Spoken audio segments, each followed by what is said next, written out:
ఏమి తప్పు చేశానే ఇంత శిక్ష వేసావే ఊపిరాపి చంపేసే తీర్పు రాసి పంపావే నిన్ను నన్ను ఈ దూరం వేరు చెయ్యదన్నానే నాది ఎంత పేరాశో నేడు తెలుసుకున్నానే 7 సముద్రాలను దాటి నాకై వస్తానన్నావే వేడుకంటి ప్రేమను కోసి ఏడుపు నింపావే నా కోసం ఇన్నాళ్ళు వేచున్నా నా బుజ్జి తల్లి నీ కోసం ఇక మిగిలాయి కన్నీళ్ళు నా బుజ్జి తల్లి. ఈ సాంగ్ వచ్చినప్పుడు భయ్యా నాగ చైతన్య ఎక్స్ప్రెషన్స్ చూడాలి. ఆహా, ఏం యాక్టింగ్ చేశాడు అనిపిస్తుంది నిజంగా. చైతు గారికి ఇన్ని రోజులకు అప్పుడెప్పుడో మజిలీ అనే సినిమా తర్వాత మళ్ళీ ఈ సినిమాతో మంచి హిట్ అందుకున్నాడు. ఎన్నడూ లేనిది, ఊహించని విధంగా ఈ సినిమా 106 కోట్లకు చేరుకుంది నేటికి. Wow, super. ఈ దెబ్బతో అక్కినేని కుటుంబం కూడా 100 కోట్ల క్లబ్లో పడిపోయింది. చందు మొండేటికి నాగ చైతన్యకి ఇది 3వ సినిమా.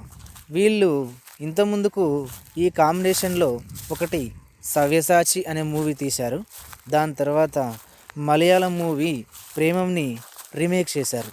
ఇప్పుడు ఈ 3వసారి కాంబినేషన్లో తండేల్ అనే ఒక ట్రూ స్టోరీని, నిజమైన స్టోరీని బేస్ చేసుకొని ఈ మూవీ తీశారు.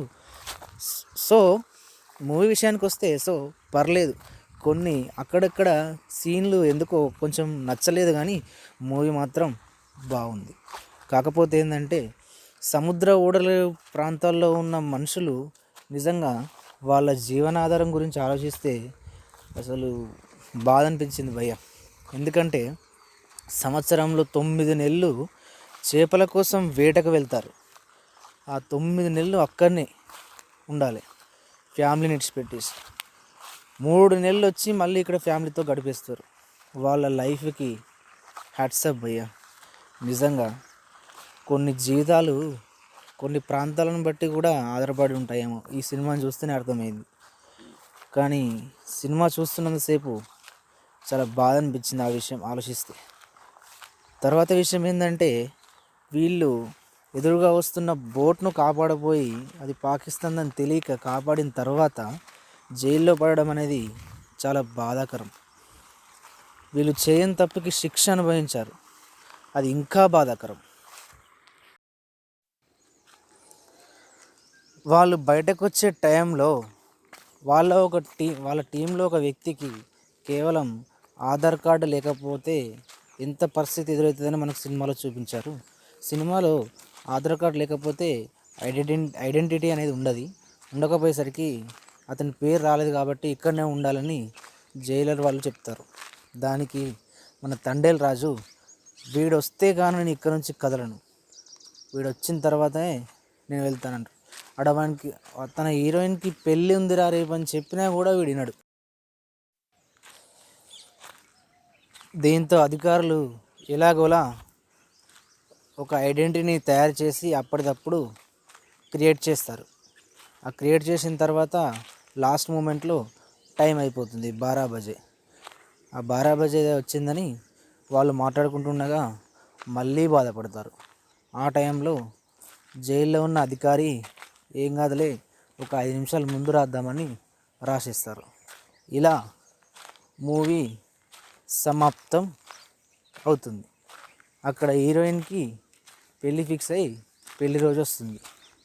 మన హీరో వెళ్ళి వాళ్ళు అనుకున్న ప్లేస్లో లైట్ హౌస్లో అక్కడ ఉంటాడు. అప్పుడు హీరోయిన్ పరిగెత్తుకుంటూ వెళ్తుంది. ఇదంతా మనం సినిమాలో చూస్తే అర్థమవుతుంది. ముఖ్యంగా ఏంటంటే సినిమా స్క్రీన్ ప్లే అనేది చాలా బాగా వచ్చింది. దానివల్లనే మూవీ ఒక హైప్కి వెళ్ళిపోయింది. ఇంకో విషయం ఏంటంటే మన డిఎస్పి లేకపోతే ఈ సినిమా అటర్ ఫ్లాప్ అయ్యేది. ఎందుకంటే బ్యాక్గ్రౌండ్ స్కోరు సూపర్గా వచ్చింది. ఈ డిఎస్పికి సూపర్ హిట్ అని కూడా చెప్పాలి. సో ఎట్టకేలకు నా చైతన్య 100 కోట్ల క్లబ్లోకి చేరిపోయారు. అదే తరహాలో మన బడా హీరోలు అందరూ కూడా 100 కోట్ల క్లబ్లో చేరిపోయారు, ఒక నాగార్జున తప్ప. వాల్తేరు వీరయ్యతో చిరంజీవి గారు, వెంకీ మామ సంక్రాంతికి వస్తున్నాంతో వెంకటేష్, డాకు మహారాజ్, భగవంత్ కేసరితో బాలకృష్ణ, వీళ్ళంతా 100 కోట్ల క్లబ్లో చేరిపోయారు. నెక్స్ట్ బాబీ నాగార్జున మూవీ ఉంది కదా, ఈ మూవీతోనైనా నాగార్జున 100 కోట్ల క్లబ్లో చేరాలని మనమందరం కోరుకుందాం. సో గైస్, ఈ మూవీ రివ్యూ మీకు ఎలా అనిపించిందో ఒక్కసారి కామెంట్ సెక్షన్లో కామెంట్ చేయండి. Okay, thank you.